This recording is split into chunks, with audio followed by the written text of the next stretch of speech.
Good morning everyone! Ayan, may routine na naman. So, ang ating i-blender ngayon ay apple and pipino, pakwan na dilaw, carrots, saging, malunggay, and turmeric tea.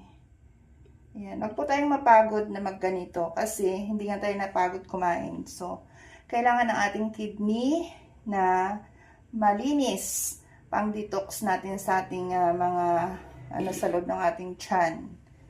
Ayan, maganda siya inumin nyo na wala pa kayong kain sa umaga. Ayan, kasi ilang days na ba ako nagganito? 6 days? 6 days pa or 5 days? 5 days. 5 days pa ata. Ayan, kasi need talaga natin yan kahit wala tayong nararamdaman, lalo na sa mga kinakain natin ngayon na mga sobrang aalat, soft drinks na yung mga kabataan or tayong mga may edad na din or mahilig tayo sa mga masasarap na pagkain. So, ang kidney natin ang kawawa. So, ayan lang. So, naka-ready na yung ating blender doon.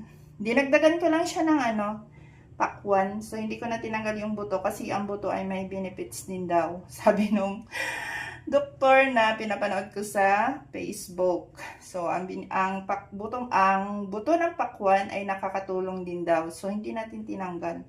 Naglagay lang tayo ng konti kasi matamis na yan. Matamis din yung saging natin and ang ating apple. Ayan. Thank you for watching everyone. Huwag po tayong mapagod na ganito kasi hindi tayo napagod kumain. Good morning!